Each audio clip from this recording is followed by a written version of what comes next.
So I don't know how this will be out here today with the microphone and the sound. It's a little windy, so we might get some stuff. But I thought that I would give you a video, get your mind off politics. So this is our backyard now. Remember what it looked like in the summer.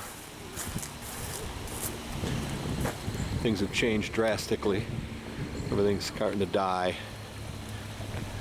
I should do this again in the winter so you can see what it looks like with snow on the ground. But anyway, my latest project over here is an attempt to divert some water come spring.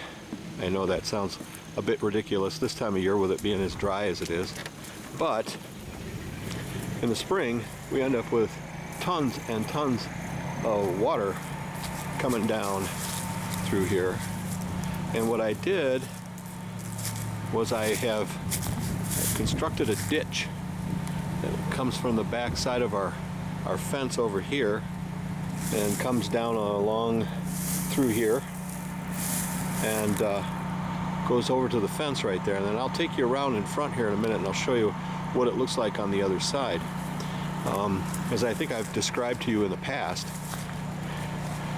as you can see, it's uphill that way by about a good 16-17 feet, and it's that way all the way around our house. It's uphill in every direction. So we are, in essence, our backyard here is a gully. Probably was a dry wash once upon a time. You notice our generator has just started up over there.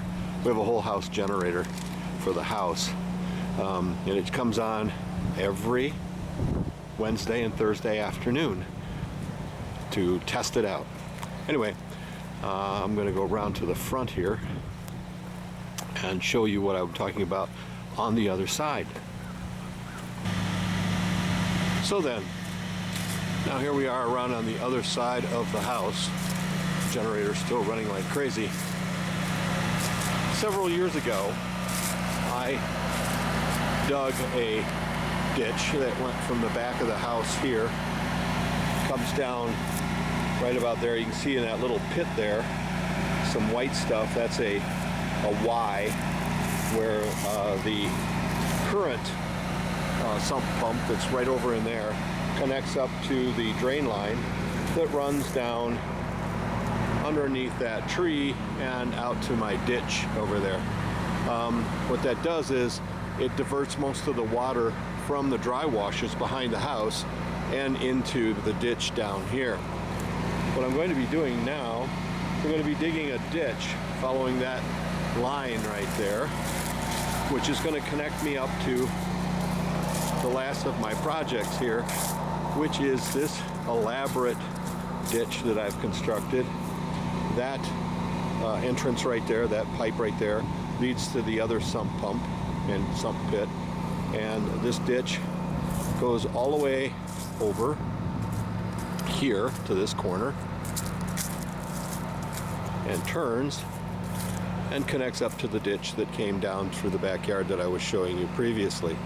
So it's going to come along here, and if you'll notice, I've taken all of the dirt that I excavated from this trench that I've dug here and put it on this side to form a berm, which we were going to plant with native plants, deep-rooted native plants, to keep the berm from washing away. There is a spot here where there used to be a gate into the backyard that I have eliminated. There's a shallow ditch there. I have to dig it a little bit deeper from where that post is through to the fence, because it's about 4 inches higher on this end than it is on the other end, and that has to be made lower. And in this kind of a fan-shaped area right here at the bottom, I'm going to position 2 sump pits with 2 sump pumps, and they're going to go out and into a drain line, 3-inch drain line that's going to go up along that string there in a trench, up and connect onto that other drain line that leads out to the ditch. So that is the recent project that I'm engaged in. There's a lot of dirt thrown up here.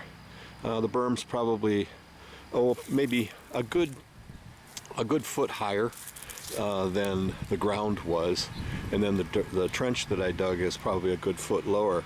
So all told, I'm hoping this will be enough to connect up all of the water that comes out of my yard and be able to take care of it. There goes the maniacal fool next door up the street here, who loves to go out on his mower and mow our green belt. Anyway, we have a ton of pea gravel and some corrugated pipe and stuff that all has to be moved around over here. I'll show you that here in just a second. And there's the pile of stuff that has to be distributed. We have 100 feet of perforated 4-inch corrugated pipe that goes in the bottom of that trench. We have many bags here of topsoil to go on top of that berm to plant the native plants in, and 75 bags of pea gravel that all have to be moved around over there. Well, not all of it. Some of it goes in the ditch out and back, so you got to break it up in different directions with the gorilla cart.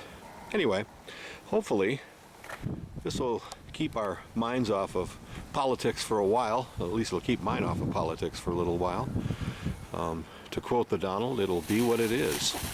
And as my friend was wont to say the other day when he was here, in a perfectly open, fair election, Donald doesn't stand a snowball's chance in hell of winning. Anyway, I will talk to you later. Bye.